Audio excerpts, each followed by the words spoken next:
Assalamualaikum warahmatullahi wabarakatuh. Alhamdulillahilladzi anzala ala 'abdihi al-kitaba wa lam yaj'al lahu 'iwaja qayyiman liyunzira ba'san shadidan min ladunhu wa yubashshiral mu'minina alladhina ya'maluna as-salihati anna lahum ajran hasana. Asyhadu an la ilaha illallah wa asyhadu anna Muhammadan 'abduhu wa rasuluh la nabiyya ba'dah wa la haula wa la quwwata illa billah. Sedang Jemaah rahimakumullah, mudah-mudahan ketakwaan kita semua bertambah setelah usai sholat Jumat ini. Dan mudah-mudahan semangat kita untuk terus meningkatkan kualitas hidup dari sisi ketakwaan menjadi prioritas. Terutama sebagai seorang muslim dan lebih khusus lagi menjadi seorang ayah atau menjadi seorang suami atau menjadi kepala rumah tangga. Dan calon ayah atau calon suami atau calon kepala rumah tangga. Tema khutbah Jumat kita pada hari ini adalah menjadi seorang ayah yang sukses, menjadi sekaligus juga suami yang sukses. Kenapa ini saya sampaikan khususnya di Masjid Excel ini? Karena umumnya orang-orang seperti Anda ini lebih fokus mengurusi karir. Kebanyakan di antara kita ini mengukur suksesnya itu kalau di kantor. Gagal didik anak, gagal mendidik istri itu nggak masuk kategori prioritas dalam karir. Apalagi gagal di hadapan Allah, suka nggak diperhitungkan. Gagal di hadapan al-Islam, gagal di hadapan Rasulullah SAW. Dan gagal di masyarakat, di mata mukmin itu nggak diperhatikan. Yang penting sukses itu adalah kantor. Sehingga inilah yang kemudian menjadi prioritas. Pada jangka pendek, kantor diuntungkan oleh orang-orang seperti ini. Tapi pada akhirnya, keputusan orang seperti itu cenderung merugikan kantor. Tanpa disadari lebih banyak ruginya kantor oleh orang-orang seperti itu. Saya pernah melihat di sebuah kantor pada 10 tahun yang lalu yang sangat terkenal dalam rekrutmen SDM dan pembinaan SDM-nya. Employee of the Years-nya itu luar biasa. Tapi sukses di kantor, berantakan rumah tangganya, hancur anak-anaknya. Ini sukses apaan kalau begini mengukurnya? Nah, pada kesempatan yang berbahagia ini saya akan mengajak kita semua untuk sedikit menoleh, khususnya kita sebagai seorang ayah dan sebagai seorang suami atau calon ayah dan calon suami. A'udzu billahi minasyaitonir rajim. Fa idza qadaytum manasikakum fadhkurullaha kadzikrikum aba'akum aw ashadda dzikra. Ini ayat tentang betapa besarnya pengaruh ayah terhadap anak-anaknya dalam membentuk ideologi dan pola hidup anak-anak. Contoh, di ayat ini disebutkan ketika kalian usai menyelesaikan manasik haji, maka ingatlah Allah seperti kentalnya ingatan kalian kepada ayah-ayah kalian. Kalau perlu harus lebih banyak daripada mengingat ayah kalian, aba'akum. Itulah kenapa saya berbicara tentang ayah. Sebab ayah dan suami ini khususnya penjahat kedua di muka bumi setelah iblis. Karena di dunia ini sebetulnya cuma punya dua agama. Satu agama Allah, satu lagi agama ayah, agama nenek moyang. Cuma dua agama. Jadi agama al-aba. Saya katakan penjahat kedua setelah iblis adalah fa'abawahu yuhawwidani wa yunassirani wa yumajjisani. Orang tuanya lah, khususnya ayahnya, yang meyahudikan anaknya, menasranikan anaknya, dan memajusikan anaknya. Lebih kontekstual lagi adalah bahwa persoalan terbesar dalam rumah tangga, ini biang keroknya sebetulnya ayah dan suami. Perceraian di Indonesia saat ini 70% penyebabnya bukan talak, tapi khulu. Bukan suami yang menceraikan istri, tapi istri minta dilepas dari suami. Ini 70%. Pada awalnya penelitian kami menunjukkan bahwa ini gara-gara undang-undang. Setelah undang-undang KDRT itu dibuka, wah, perempuan curhat dan menceritakan kekerasan dalam rumah tangga. Ketika undang-undang ini dibuka tanpa sosialisasi sebelumnya, muncullah itu dan ramai-ramai perempuan minta dilepas dari suaminya. Belakangan, ternyata konsistensi perempuan minta dilepas dari suami ini semakin marak. Dan angka 70% itu menjadi umum. Dan penyebab utamanya adalah yang pertama, kekerasan dalam rumah tangga. Tetapi kalau mau dilihat secara keseluruhan adalah karena belum siap menjadi ayah. Belum siap jadi suami. Karena dulu waktu nikah modalnya cuma dua. Satu, cinta. Dua, udah kerja di Excel, bungkus gitu. Bagaimana menjadi seorang teladan, kepala rumah tangga teladan? Bagaimana menjadi seorang qawwam, pelurus bagi istri? Bagaimana manajemen keuangan keluarga? Bagaimana psikologi pernikahan? Bagaimana kesehatan reproduksi? Bagaimana psikologi perempuan? Bagaimana psikologi anak? Bagaimana bimbingan karir? Bagaimana manajemen konflik? Nggak dipikirin. Dia pikir adalah kalau nikah itu modalnya cuma, nah, kamu cinta sama dia? Iya. Dia udah kerja belum? Udah. Di mana? Di Excel, bungkus. Gitu. Dia pikir cukup. Nggak cukup. Nah, karenanya, poin-poin sedikit yang saya sebutkan tadi di antara skill yang harus dimiliki oleh seorang ayah dan suami. Karena efeknya ini sangat besar. Sangat besar sekali. Jangan jadi ayah gagal. Contoh ayah gagal itu, perginya gelap dari rumah, pulangnya gelap-gelap. Jadi kalau ditanya anaknya, bapaknya mana? Awal gelap. Gitu. Nggak pernah lihat matahari, depan komputer, gadget mulu. Sampai rumah, hari Minggu juga gitu. Mestinya sama anak, sama istri, sama keluarga. Ada yang futsal, ada yang fun bike, ada yang golf, ada yang... Ini ayah apaan kayak begini? Akhirnya, dia cuma bisa berfungsi sebagai ATM bagi anaknya. Anaknya itu ngobrol sama bapaknya kalau lagi butuh duit. Ayah seperti ini ayah gagal. Ayah yang lambat laun akan kehilangan anaknya. Kenapa saya katakan demikian? Coba baca doa untuk kedua orang tua dari anak. Ini saya minta Anda menghafal dan saya ingin tekankan, mungkin banyak di antara kita itu nggak terlalu melihat signifikansi doa anak. Dia pikir dia yang berjasa, dia kerja, dia jadi direksi, dia dapat duit, dia yang sekolahin anak, biayain anak. Enggak.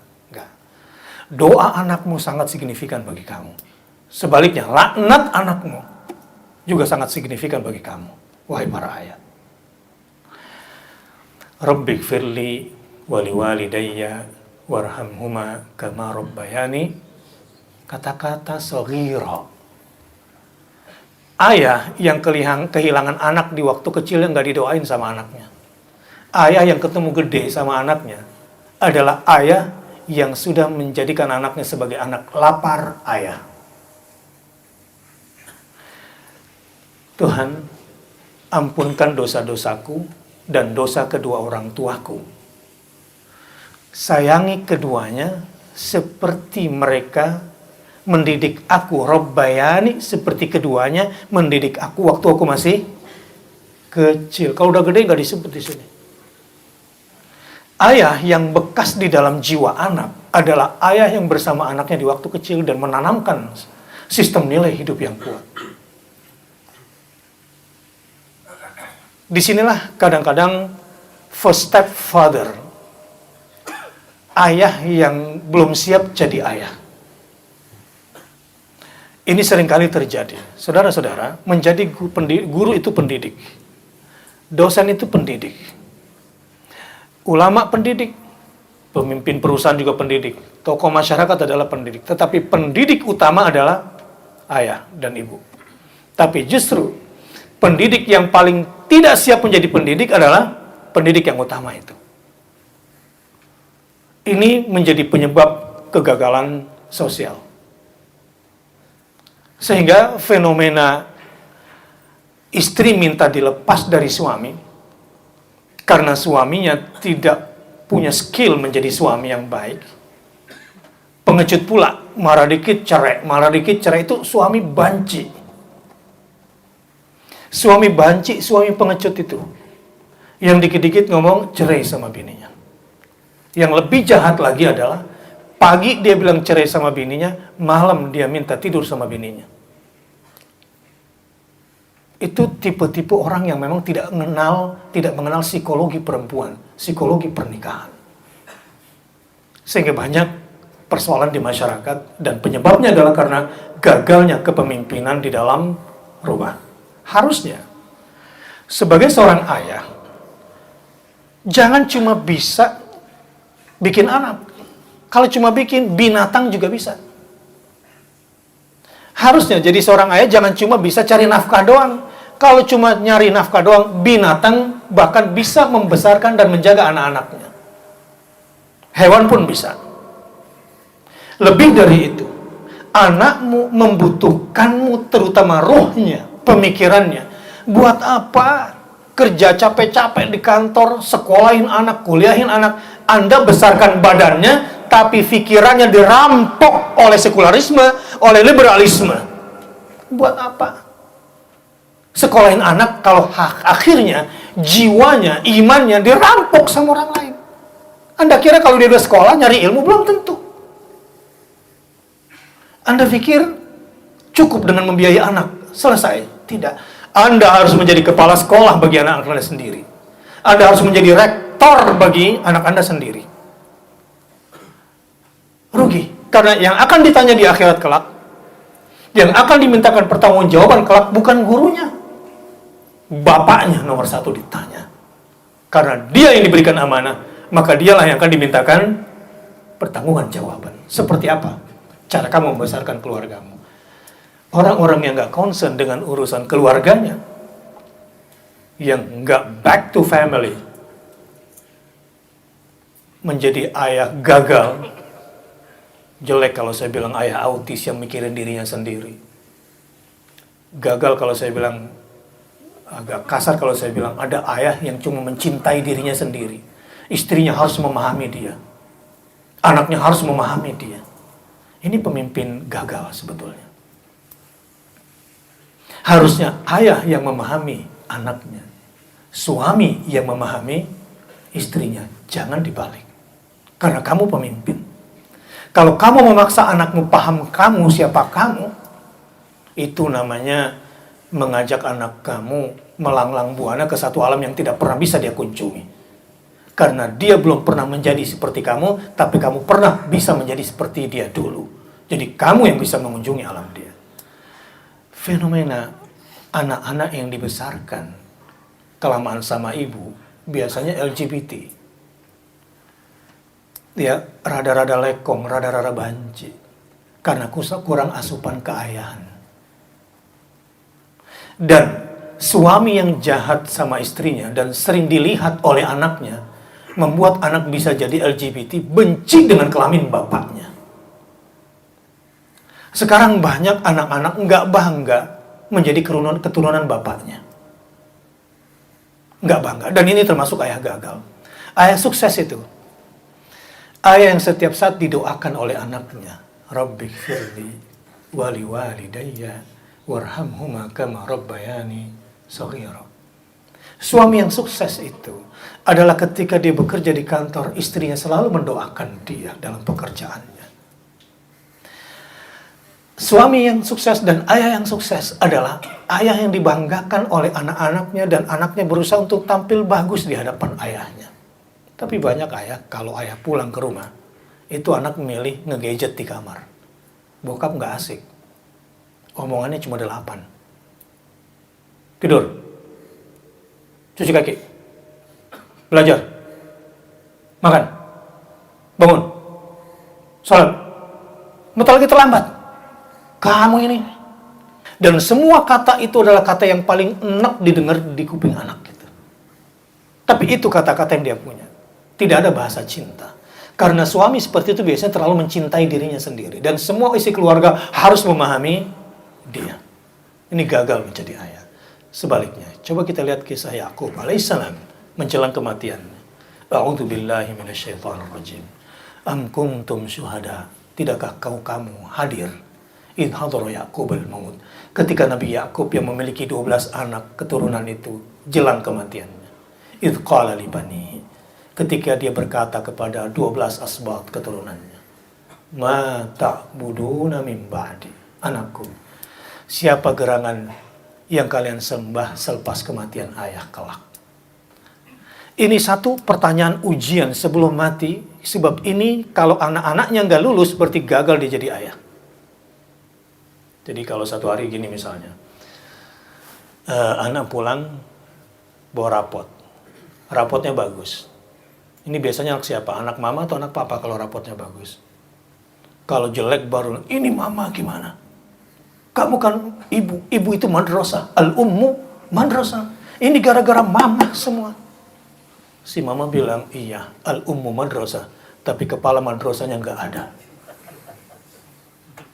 Yang harus ditunjuk dan paling bersalah ketika nilai anak itu gagal itu siapa? Bapaknya. Ayahnya, kepala madrasahnya. Ibu memang madrasah, tapi madrasah tergantung kepemimpinan kepala sekolah yang benar. Fine. Sekalipun nanti nilai sekolah anakmu bagus, jangan GR. Ini anak papa atau anak mama? Anak gurunya. Karena gurunya yang bikin kurikulum, gurunya yang ngajar, gurunya yang evaluasi, gurunya yang menilai. Bapak ibunya kagak. Jadi anak siapa dia? Anak gurunya kalau melihat dari situ. Pertanyaan selanjutnya adalah, kamu sebagai ayah, punya nggak kurikulum bagaimana caranya sejak lahir kamu didik anak itu sampai dia masuk surga? Punya nggak kurikulum itu? Kurikulum menjadi seorang ayah agar punya anak mulai lahir sampai masuk surga. Lebih dari itu. Harusnya seorang ayah itu bercita-cita bagaimana caranya agar seluruh keluarga saya bisa masuk surga. Ini visi penting yang harus dimiliki. Masuk surga sekeluarga harus jadi misi setiap kepala rumah tangga. Implementasi dari ayat qu anfusakum wa ahlikum naro. Pelihara dirimu dan keluargamu dari siksa api neraka. Perintahnya berarti suruh masuk surga sekeluarga. Gimana caranya? Yakub bertanya, nak, selepas kematian ayah, siapa yang bakal kamu sembah? Sukses Nabi Yakub. Karena anaknya telah melakukan 3 kurikulum yang menjadi kewajiban seorang ayah. Kalau 3 ini nggak ditanamkan seorang ayah, maka gagal dia menjadi ayah. Qalu na'budu ilahak. Aku akan menyembah sesembahan ayah. Bisa saja anak Yakub bilang, aku akan menyembah Allah kan? Tapi dia bilang, bukan qalu na'budullah, tapi na'budu ilahaka. Kami akan menyembah Tuhan ayah. It's me. Ayahnya yang menanamkan tauhid. Hari demi hari. Harusnya sebelum pergi ke kantor, dampingi anak. Kemudian ceritakan tentang tauhid. Lagi jam istirahat, telepon anak. Kalau perlu bikin grup WhatsApp keluarga, input tauhid. Telepon, jangan nge-gadget sendirian saja dengan urusan temannya. Back to your family. Yang kedua, wa ilaha abaika. Bayangkan, bangganya anak-anak Yakub ini kepada bapaknya. Kami akan menyembah Tuhan kakek ayah. Kakek Ibrahim wa Ismail wa Ishaqa ilahan wahidan.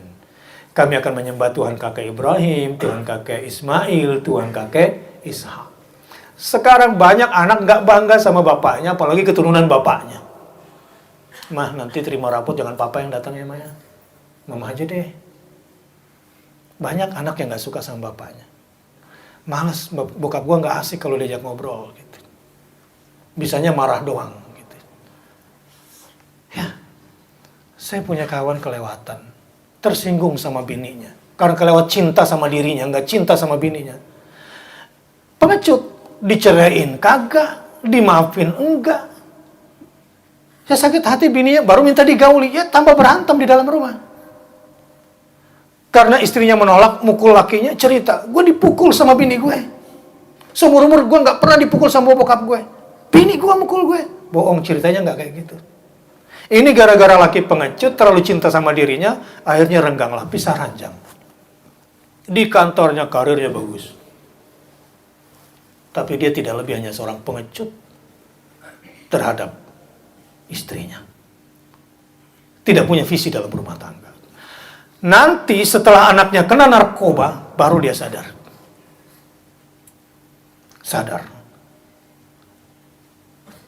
Mau balik sama istrinya, gara-gara anak. Saya bilang mendingan gak usah balik, tambah sakit hati.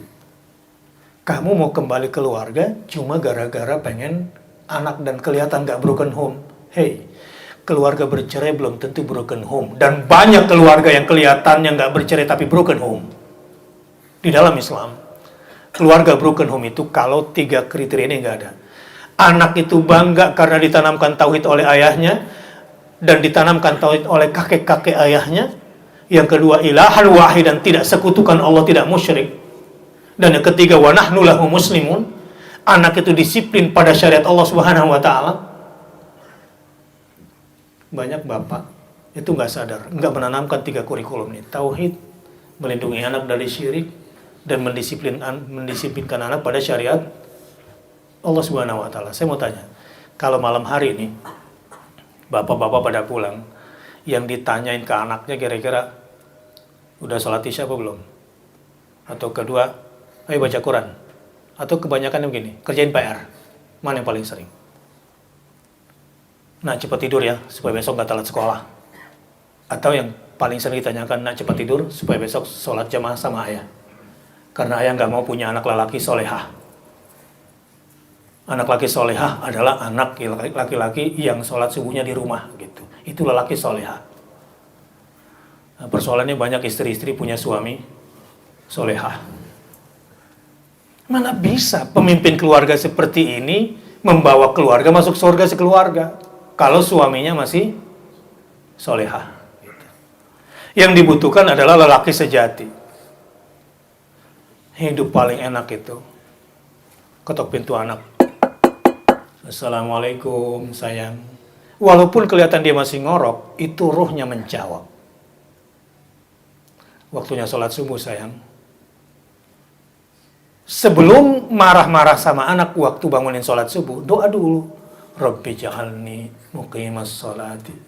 Jadikanlah aku ayat teladan sholat bagi anak-anakku. Wa min dzurriyyati. Jadikanlah anak-anakku anak-anak yang mendirikan sholat. Rabbana wa taqabbal du'a.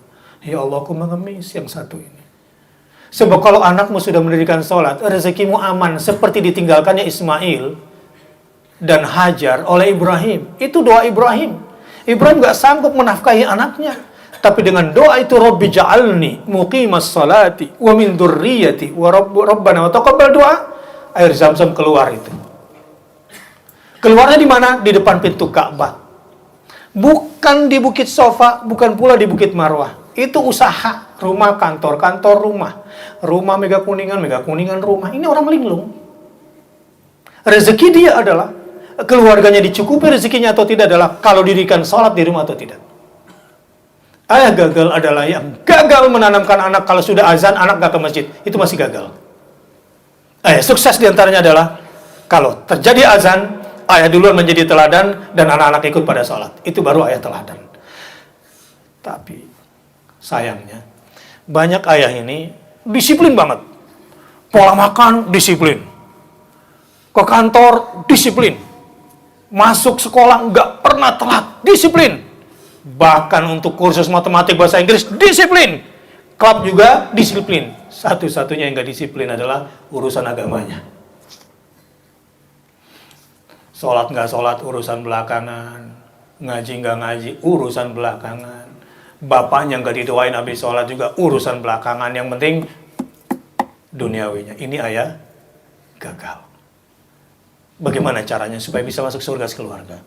A'udzu billahi minasyaitonir rajim. Alladzina amanu. Orang-orang tua yang beriman.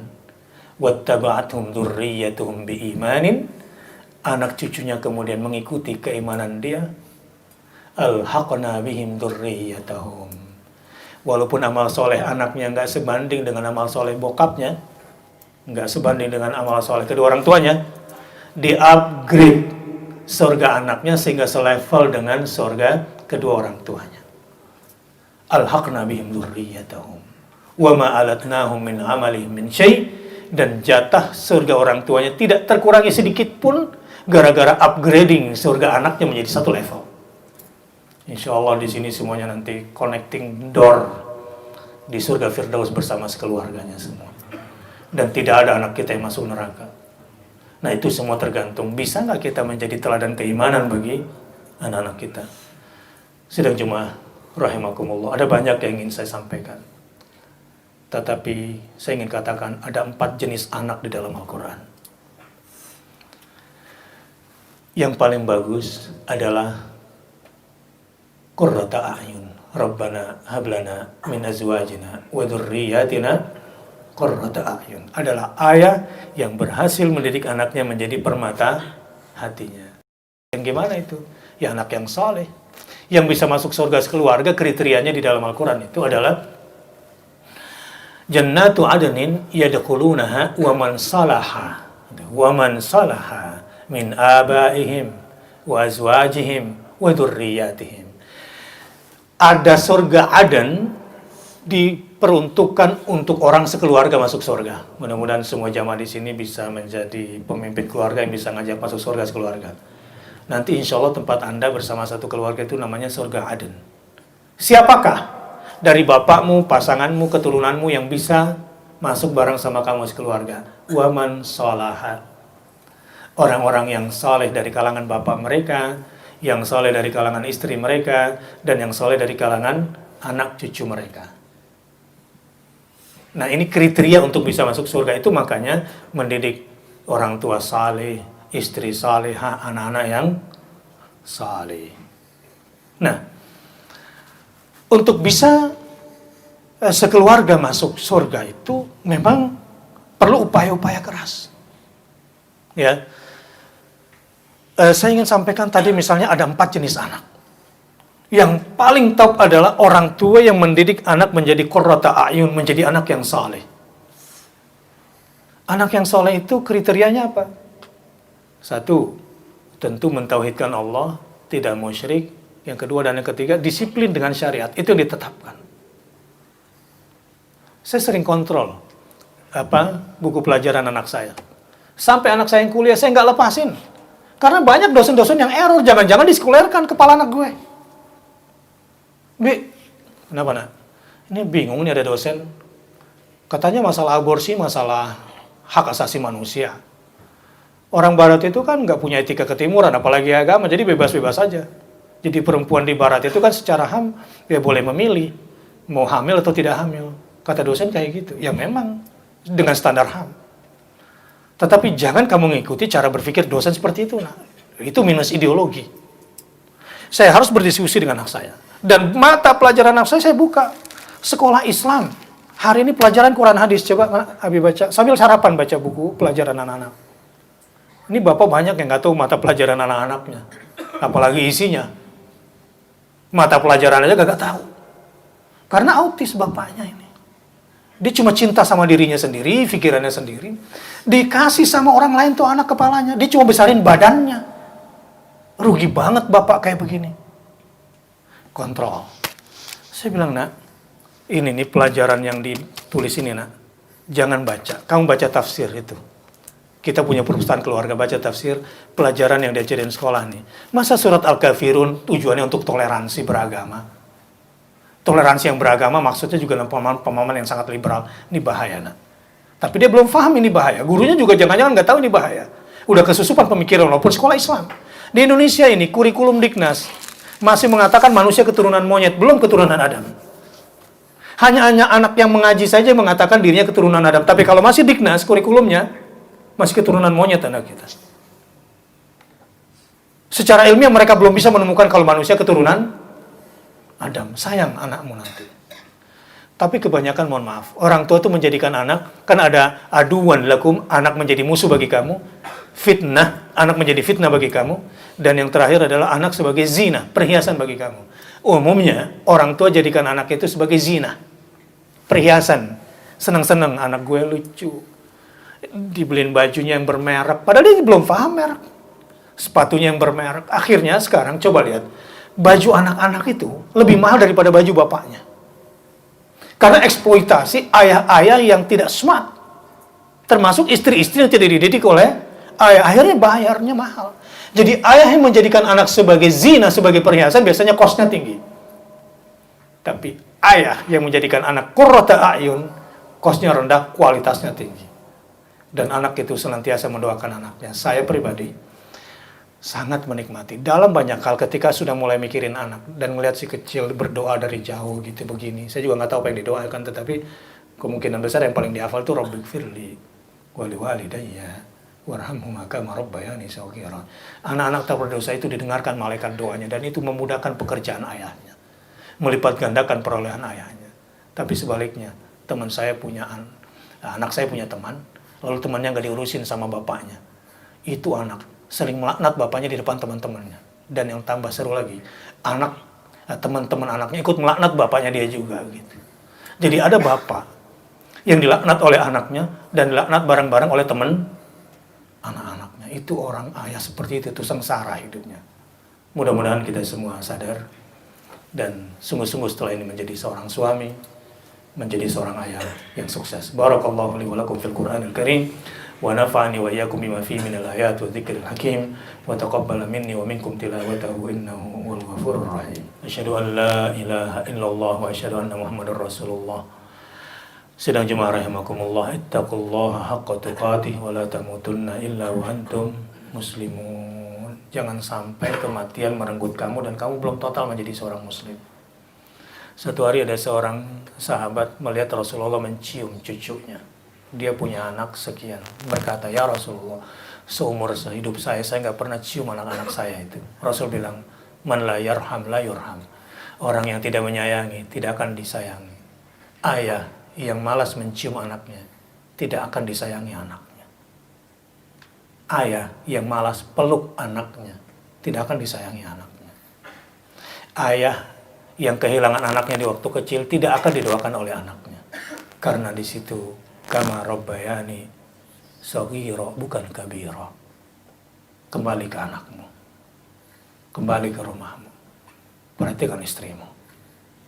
Hati-hati terhadap perselingkuhan, menghancurkan rumah tanggamu, menghancurkan akhiratmu, menghancurkan karirmu, menghancurkan semua pekerjaanmu.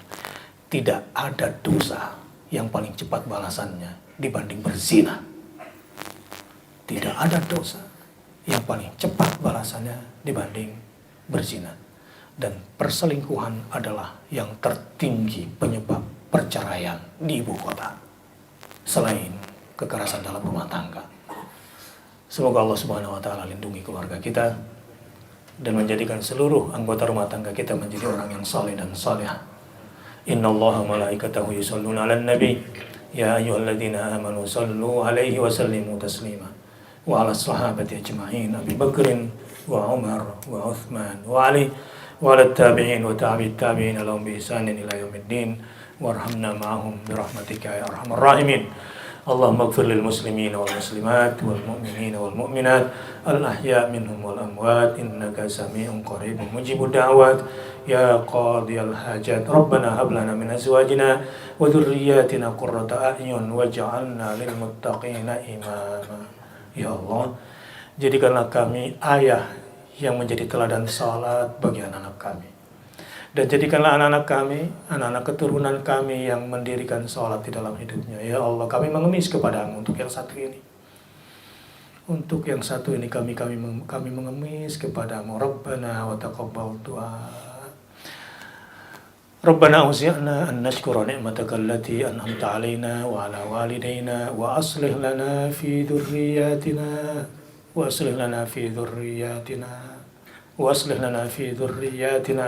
inna tubna ilaik wa inna minal muslimin.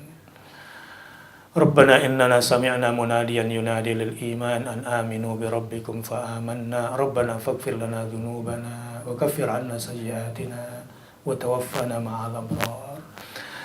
ربنا هب لنا من أزواجنا وذرياتنا قرة أعين واجعلنا للمتقين إماما. ربنا آتنا من لدنك رحمة وهيئ لنا من أمرنا رشدا.